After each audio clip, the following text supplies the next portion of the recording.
Hey guys, welcome back हो गया channel पर। अच्छा जी, आज गला जो है वो थोड़ा सा साथ नहीं दे रहा। क्यों कि पाकिस्तान में मौसम काफ़ी चेंज मारा है, खासकर कराची में, क्योंकि बारिशें वगैरह चल रही हैं। और ये होता है कि जब आपको कुछ अच्छा मौसम मिल जाए तो सबसे पहले साथ आपका गला छोड़ता है, बोलता है अच्छा कैसे तुम गर्मी में सड़ रहे थे, कैसे तुमको मौसम अच्छा मिल गया तो कैसे हम तुमको ठीक रहने दें, अब तुम बीमारी से मरो, ये वाला हाल होता है ना। तो फिलहाल यही टोन चल रहा है। कल भी गला काफ़ी ख़राब था, बट आज तो बहुत ज़्यादा ही ख़राब हो चुका है। अब काफी लोग बोलेंगे हराम का पैसा कमाओगे तो फिर हराम में ही जाएगा ना, किसी की बुराइयां करके कमाओगे तो यही जाएगा ना। मतलब नॉर्मल भी अगर बंदा बीमार हो जाए ना तो समझो भाई, मतलब कुछ नहीं यार, कुछ नहीं।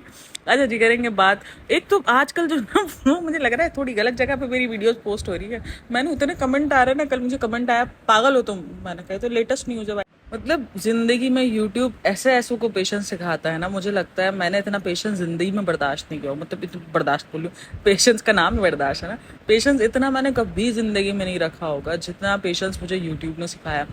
भाई पेशेंस के लेवल को, बात को जो नाम थोड़ा सा साइड में रखते हैं। पेशेंस किसी दिन मैं आपको बिल्कुल प्रॉपर तरीके से एक वीडियो बनाऊंगी जिसमें मैं आपको पेशेंस लेवल को बताऊंगी कि आप अपने पेशेंस लेवल पे जो है वो कितना काम करना है आपको अपने पेशेंस लेवल पे। जब अगर आप यूट्यूब स्टार्ट करते हो तो आपको बहुत ज़्यादा पेशेंस लेवल रखना पड़ता है। अच्छा जी, आजकल जो ना, मैं कल एक इंटरव्यू देख रही थी, सबसे पहले मैं उसकी बात करूँ, देन फिर उसके बाद बात करते हैं। उसके अंदर ना एक पाकिस्तानी, कोई पता नहीं कोई बंदा था, सलमान कुछ नाम था उसका बंदे का कुछ, वो बैठ के अपना इंटरव्यू दे रहा था। वहाँ पर वो बोलता है जो ये जो 3-2-1 पिल्ले है ना, पाकिस्तानी टिकटॉकर है जो कि छपरी है, सीधा सिंपल छपरी है। वो इंतहा से ज़्यादा जो है ना वल्गर किस्म की वीडियोस बनाता है, और ऐसी वीडियोस बनाता है ना कि मैं आपको क्या बताऊँ। मतलब कि 18+, मतलब किस तरफ हमारे यूथ को लगा रहा है, मतलब ये नहीं दिख रहा किसी को भी, ये किसी को नहीं दिख रहा। मतलब अलग किस्म के जो है ना वो बयानबाजी करते हैं, अलग किस्म के जो है वो उनको सही साबित करने के लिए कुछ भी बोलते हैं, कुछ भी।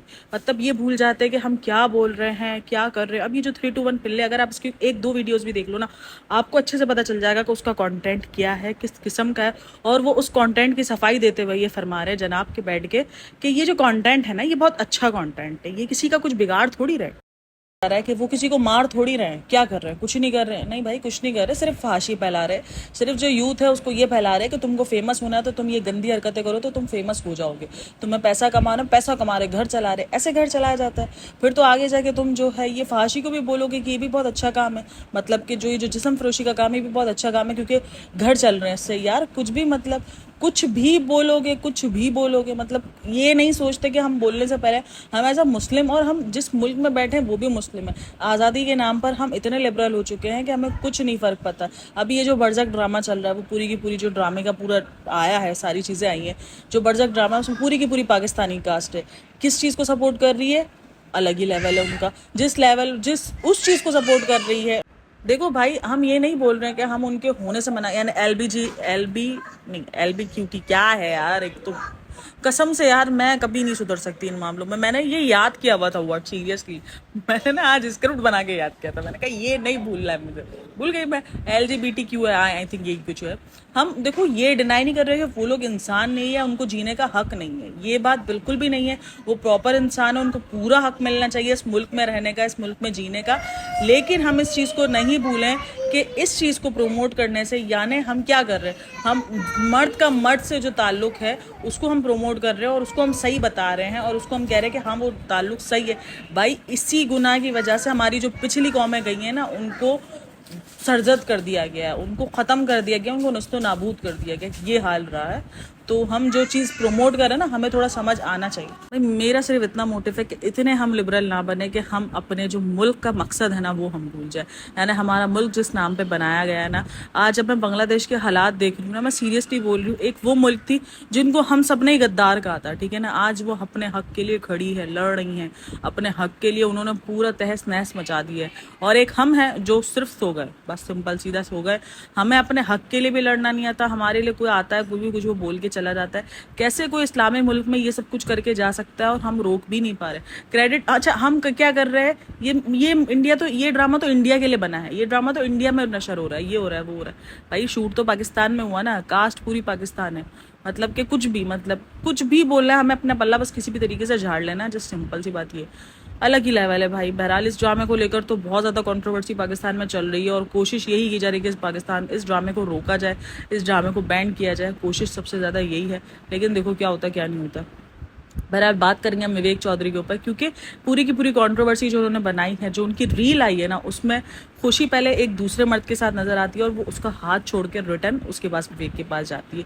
अब यहाँ पर सवालिया निशान ये है, भाई देखो अगर इनको रील ही बनाने दी तो विवेक भी जा सकता था, विवेक भी दिखा सकता था, लेकिन दिखाया खुशी को किया। भाई लोगों के दिमाग में कॉन्सेप्ट तो आएगा ना, बात तो आएगी कि कहीं खुशी ने जो है वो बेवफाई करने का सोचा था और उसके बाद वो रिटर्न आ गई कि नहीं मुझे बेवफाई नहीं करनी, और वो रिटर्न आ गई।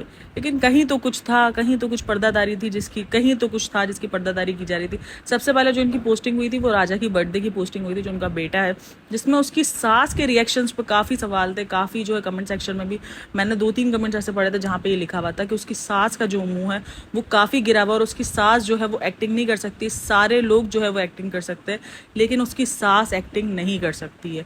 तो ये बात तो कहीं ना कहीं अगर उस वीडियोस में, उस पिक्चर्स में जाके भी देखो ना, तो उसकी सास काफ़ी सीरियस मोड में, यानी कुछ तो था जो हुआ था और अब उन्होंने सॉर्ट आउट किया। अच्छी बात है कि उन्होंने अपने बच्चे को कॉम्प्रोमाइज़ किया, अपने बच्चे को लेके कॉम्प्रोमाइज़ किया और अपनी ज़िंदगी को एक और चांस दिया। लेकिन ये कहीं ना कहीं मुझे लग रहा है कि कहीं ना कहीं एक फेम की ट्रेजेडी होती है, आप कह लो फेम की ट्रेजेडी होती है, ट्रेजेडी बोल रही हूँ, इस ट्रेजेडी होती है कि भाई देखो ये सीन होता है कि आप गायब हो जाओ, एक हाइप क्रिएट हो जाती है। अब इनका व्लॉग आएगा ना, आप देखना इनको कितने धड़ाधड़ व्यूज़ आएंगे क्योंकि ये गायब हो गए। अब काफ़ी लोगों का ये भी कहना था कि ये बिग बॉस के लिए गायब होते, अब क्योंकि बिग बॉस ऐसे कंट्रोवर्शियल कपल जो है वो चाहता है और आजकल सबको पता है कि बिग बॉस बहुत ज़्यादा यूट्यूबर्स उठा रहा है। लेकिन बिग बॉस के मेन वाला जो सीज़न है ना, उसमें बहुत कम यूट्यूबर्स आपको दिखते हैं, उसमें आपको टीवी सेलेब्स और यही सब कुछ दिखता है। तो भाई यूट्यूबर हाँ आजकल बहुत ज़्यादा इन है क्योंकि दौर चल रहा है यूट्यूबर्स का, खास करके डेली व्लॉगर्स का, तो वो कोशिश करते हैं कि कोई एक आधा अप्रोच करे। इसीलिए चाहे ग्लैम कपल हो चाहे ये हो, ये अचानक इस ट्रेजेडी होती है इनके गायब हो जाओ, भाई मंजर से गायब हो जाओ, तो जो है वो सारा सीन, क्योंकि एक हाईलाइट बन जाती है ना, एक हाइप बनेगी कि कहाँ गए। अब लोग उनको देखना भी चाहेंगे बिग बॉस में कि यार बिग बॉस में तो लड़ाई होने से पता चलेगा ही कि क्या हुआ था इनकी जिंदगियों में। तो ये एक हाइप क्रिएट करते हैं, ये सारी चीज़ें होती है। एक हाइपिंग मुझे लग रहा था कि इसीलिए इतना ज़्यादा बवाल जो है मचाया गया है। देन दूसरी तरफ द ग्लैम कपल का भी यही मुझे लग रहा है सीन, क्योंकि इनकी भी काफ़ी जो है होता है कि एक न्यूज़ बनती है और एक न्यूज़ बहुत ज़्यादा बज़ में आती है कि भाई अलग हो गए हैं, अलग हो गए हैं, अलग हो गए। उसके बाद फिर वीडियो आती है कि हाँ हम अलग हो गए हैं, देन उसके बाद फिर पैचअप की वीडियो आती है कि हमारा पैचअप हो गया। पैचअप होना बुरी बात नहीं है, मुझे लगता है एक रिश्ता टूटने से एक रिश्ते को चांस मिलना अच्छी बात है, लेकिन एक रिश्ता जब बार बार इसी मोड़ पर आ रहा है, तो जब आप एक मतलब सही कर ही नहीं पा रहे हो, देखो 1 दफ़ा 2 दफ़ा 3 दफ़ा बहुत बार ऐसा हो जाता है, लेकिन फिर जब एक रिश्ता हर बार इसी अग्नि परीक्षा पे आके अगर खड़ा हो जाए तो मुझे लगता है फिर वो रिश्ता कैसा है जहाँ पर आप बिल्कुल भी अंडरस्टैंड नहीं कर पा रहे हो। यानी आप और आपका पार्टनर कुछ टाइम तो आपके अंदर मोहब्बत रहती है, लेकिन जैसे ही कुछ ज़िंदगी की मुश्किलात आती हैं, कुछ होता है, तो आप जो है वो एक दूसरे का साथ छोड़ देते हो। तो ज़िंदगियाँ ऐसे नहीं गुजरती हैं, और ज़िंदगी गुजारने के लिए आप में पेशेंस, आप में कॉम्प्रोमाइज़ लेवल, आप में जो अंडरस्टैंडिंग लेवल बहुत ज़्यादा हाई होना चाहिए। मोहब्बत तो होनी चाहिए, मोहब्बत तो पहला है, लेकिन अगर मोहब्बत ना हो तो फिर तो ये सारी चीज़ें बेमायने हैं। लेकिन इन सब के साथ साथ मोहब्बत के साथ साथ ये सारी चीज़ें भी, क्योंकि एक प्रैक्टिकली लाइफ और एक जो है ना बॉयफ्रेंड और जो गर्लफ्रेंड वाला रिश्ता होता है ना, वो बहुत अलग होता है। प्रैक्टिकली लाइफ आपकी बिल्कुल अलग होती है उससे।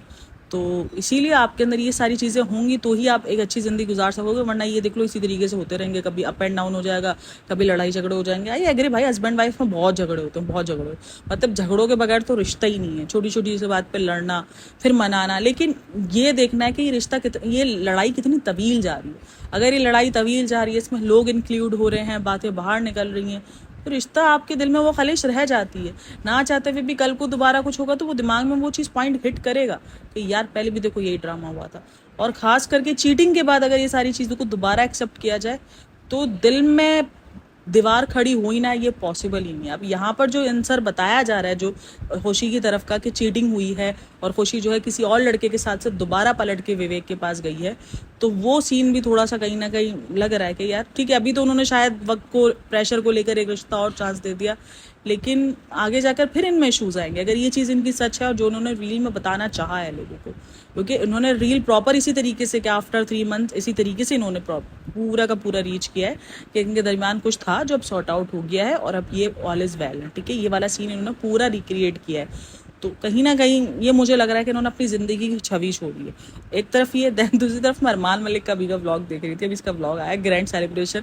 इस बंदे की 4 बंदों की ग्रैंड सेलिब्रेशन ही नहीं खत्म हो रही। कल भी मैंने कहा इसको ग्रैंड सेलिब्रेशन का कोई मतलब बताओ जाकर, ग्रैंड सेलिब्रेशन ऐसी होती है, मतलब 4 लोगों में कौन सी ग्रैंड सेलिब्रेशन, खुद ही लेके ढोल बजाओ। मतलब लोगों ने आपने जो ऑडियंस कमाई थी ना, शायद जो 40% ऑडियंस भी कमाई थी ना, आपने वो भी गवा दिया बिग बॉस में जाके। और आई थिंक सो उनको इस चीज़ का कोई फ़र्क नहीं पड़ा। वो अपनी सेलिब्रेशन, वो अपने ब्लॉग्स, क्योंकि जिनके लिए सब कुछ पैसा बन जाए ना, फिर आई डोंट थिंक सो कि उनको किसी भी चीज़ से फ़र्क पड़ता है। फिर वो बोलते हैं यार जो भी जिसको भी करना है देख रहे ना, बस जिस दिन व्यूज़ आने बंद हुए ना, फिर उनकी आपको दूसरी शक्ल देखने को मिल सकती है। लेकिन अभी मुझे अजीब ही सीन लग रहा है इनका, तो ये मेरे लिए तो बहुत अजीब ही कहानी है। बाकी व्लॉग में इनके कुछ नहीं होता, खाली फेक थंबनेल पे पूरी की पूरी स्टोरी। और आज है भाई दीपिका का बर्थडे, लेकिन किसी किस्म का भी जो है वो स्टोरी वगैरह अपलोड नहीं हुई है। अभी देखते हैं, मुझे तो लग रहा है कि ब्रिंगिंग इन्होंने किया होगा घर में, अभी तक नॉर्मल वाला ब्रिंगिंग होगा, क्योंकि दीपिका इस चीज़ को कह भी चुकी है कि मैंने जो है थीम वगैरह डिसाइड कर लिया, कलर आप बताना मुझे। ये जो कुछ दिन पहले इसने पूरा ड्रामा क्रिएट किया था ना, जो 40-44 साल की औरत ने अपने बर्थडे को लेकर इतना पागलपन जाहिर किया था कि मेरी बर्थडे का ड्रेस बताना। हाँ, जैसे पहले साल का बर्थडे ना, इसका दूसरे साल का बर्थडे, मतलब जिसकी बर्थडे को लेकर एक्साइटमेंट होनी चाहिए भाई। एज अ मदर आपको एक्साइटमेंट हो, बच्चे को समझ आए ना आए, बट आपको बहुत एक्साइटमेंट होती है अपने बच्चे की बर्थडे को लेकर, खास करके पहली बर्थडे को लेकर कि यार मेरे बच्चे की फर्स्ट बर्थडे, वो भी फर्स्ट बच्चे की फर्स्ट बर्थडे। तो मुझे लगता है कि ये बहुत एक्साइटमेंट वाला दौर होता है। बच्चा हो ना हो, माँ सबसे ज़्यादा एक्साइटमेंट हो रही होती है। लेकिन वो माँ जो है वो बच्चे के तो उस पर इतनी एक्साइटमेंट नहीं थी, लेकिन अपने लिए थी कि उसने थीम भी पहले से डिसाइड कर लिया, केक भी उसने रिंकू से बनवा लिया होगा, और यही सब कुछ सीन होगा काफ़ी जो है अब। लेकिन किसी भी किस्म का जो है वो एक भी किस्म की वो पिक्चर नहीं है, कुछ भी नहीं है बैठा। तो लास्ट रात में ये लोग अपलोड कर देते, कुछ नहीं तो शुए भी अपलोड कर देता है, लेकिन बिल्कुल खामोशी है। आई थिंक सो आज व्लॉग आएगा या कुछ ना कुछ उठने के बाद जो है ये सब कुछ ये शेयर कर देंगे, बट मिल जाएगा देखने को। देखते हैं क्या होता है क्या नहीं होता। अपनी तरफ से क्यों भरमबाजी करने गई, ये हुआ होगा वो हुआ होगा, वहाँ सेलिब्रेट किया यहाँ सेलिब्रेट किया ना बाबा। इनका एक ही सिंपल सा है, पहले जाके रात में जो है केक काटो 12 बजे, केक लगाओ एक दूसरे को, फिर दूसरे दिन जाके JW में जाके डिनर कर लो, बस ये इनका सिंपल सा है। और बहरहाल वीडियो अच्छी लगी तो like share and subscribe my channel. Thanks for listening, watching, take care, bye bye, अल्लाह हाफिज़।